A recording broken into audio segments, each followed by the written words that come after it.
I used to wonder if mindset really mattered. I thought that success was all about talent and skill set, but I came to realize that someone who is great at what they do can quickly be bypassed by someone who is less talented but more confident.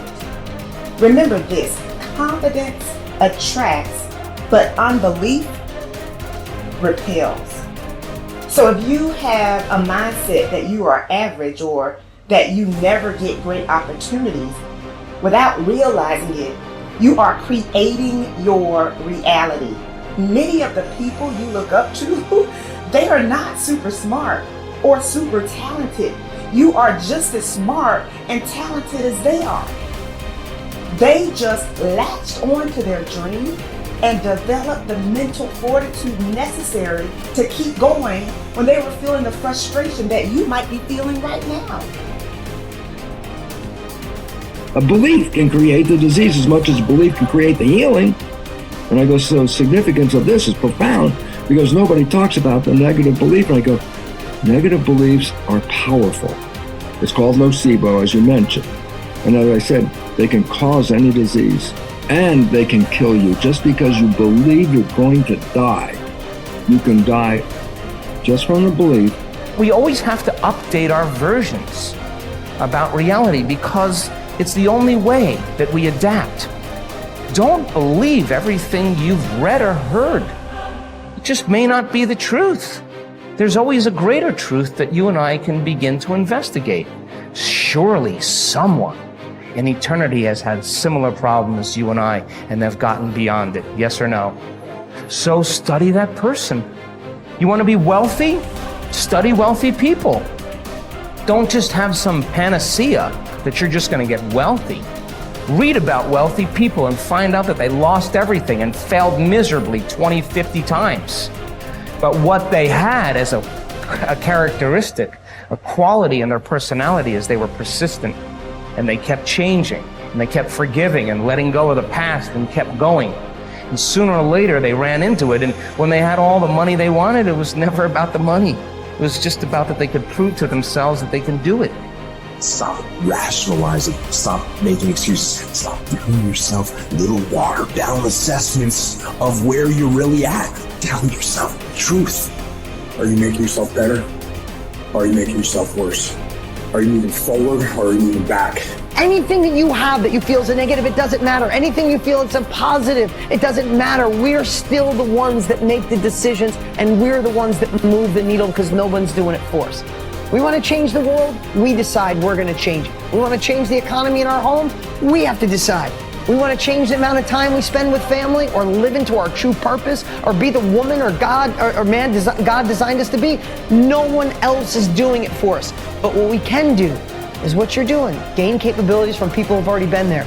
Be a part of a group bigger than yourself.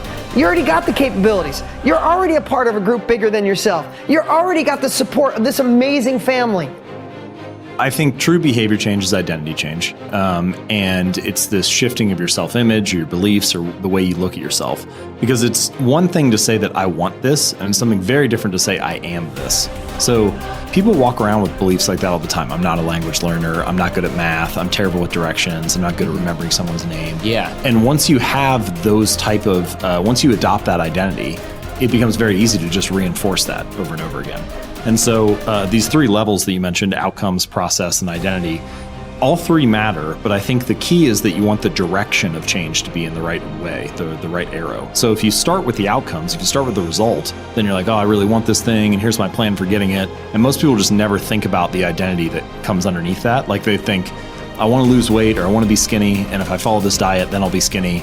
And then they don't really give any thought to the beliefs behind their behavior. But if you start the other way around, if you start at the identity, and you say, all right, who's the type of person that could lose weight? Well, maybe it's the type of person who doesn't miss workouts. Then you start with that identity. You say, okay, I want to become the type of person who doesn't miss workouts. Here are the habits I need to build. And then whatever results come, just come naturally. So most people focus on the results and build a plan and let the identity come naturally, but that rarely works because their beliefs like conflict with your actions. But if you start with the identity and you build the habits to reinforce that, then the results just come on their own. You are quite capable, and I don't even know what you earn, but I do know this. You can turn your annual income into a monthly income. You're very capable of doing that. Now, you may think that I'm exaggerating. You can't exaggerate when you start talking about the potential of a human being. Stop and take a look at the way we communicate today. I remember when I was a kid when I saw the first television set. If anybody had told me at that time it was black and white, it was snow, and somebody would appear on the screen and then they'd go away again. If somebody had said, listen, in your lifetime, you'll be able to put one on your wrist. Self-contained in living color. Somebody can shoot something going on the other side of the world. You can watch the Olympics on your wrist. You'd have thought they were right out of their mind, but all that's going on. In fact, that's nothing today compared to what we're capable of doing. You stick a little camera on our computer and look at the other person and talk to them anywhere in the world. Doesn't even cost you a nickel. Are we moving ahead? I think we're moving ahead at a rapid rate. But I'm going to tell you something. The people that are taking this there are not letting the paradigm stop them. And I don't want you to let the paradigm stop you. I want you to stop and think of where you're going and what you're doing. And when you go to break out of the paradigm, it's because you're using a bigger idea than what you're conditioned to. Now remember I said that conditioning is cause you to feel comfortable? It's only when you go to change the conditioning that you feel the discomfort. And when you get emotionally involved with it, you can be thinking of the change until you internalize it, nothing happens. But the second you internalize it, everything goes haywire.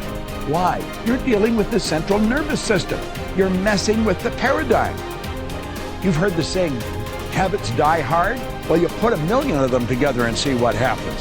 Yet it's like a wall, and you bounce off that wall, and you'll go back and live in your conformed or, state of bondage and justify why you should stay there. Don't let that happen. Absolutely refuse to let that happen. If you've got an inspiration to move, to quit your job, to start a business, whatever you want to do, step out and do it.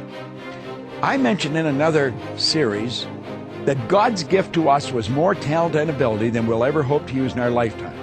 And our gift to God is to develop as much of that talent and ability as we can in this lifetime. The future belongs to the risk takers, not the security seekers. Life is perverse in the sense that the more you seek security, the less of it you have.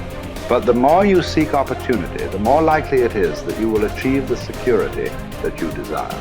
Whenever you feel fear or anxiety, and you need to bolster your courage to persist in the face of obstacles and setbacks, switch your attention to your goals. Create a clear mental picture of the person that you would like to be, performing the way you would like to perform. There is nothing wrong with thoughts of fear as long as you temper them with thoughts of courage and self-reliance. Whatever you dwell upon grows. So be careful. And this brings us to a very important mental principle called the law of accumulation. The application of this law is a fundamental reason for success in every field, including yours.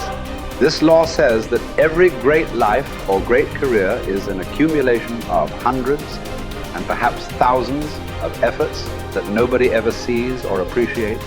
Great success is the result of countless hours, maybe even months and years, of preparation and hard work toward the goal of becoming very good at what you are doing. This law of accumulation says that life is very much like a balance sheet with both credits and debits. Every time you do something positive to enhance your abilities and to improve your life, you get a credit on the credit side of your ledger. Each time you waste your time or neglect to take advantage of an opportunity to learn and grow, you get a debit on the debit side of your ledger. Here's the key. Everything counts. Everything that you do or fail to do is written down and totaled up on your balance sheet. Everything that you do or fail to do counts in some way. Nothing is neutral. Everything is either moving you toward a better life or moving you away from it. Everything counts. A successful, happy, self-confident person is an individual who has consciously and deliberately built up a lot of credits on his or her balance sheet. An unhappy, negative, or insecure person is a person who has a lot of debits on his or her balance sheet, because the only things that count are your actions. It seems that every positive and constructive action you engage in adds up and increases your levels of self-confidence and self-esteem. The law of incremental improvement, perhaps the most important corollary of the law of accumulation, is what is called the law of incremental improvement. This is really the law that explains how you move from wherever you are to the top of your field. This is the law that explains all great success in America or anywhere else in the world. This law simply states that a person becomes good at his or her chosen field by improving incrementally, continuously, over a long period of time.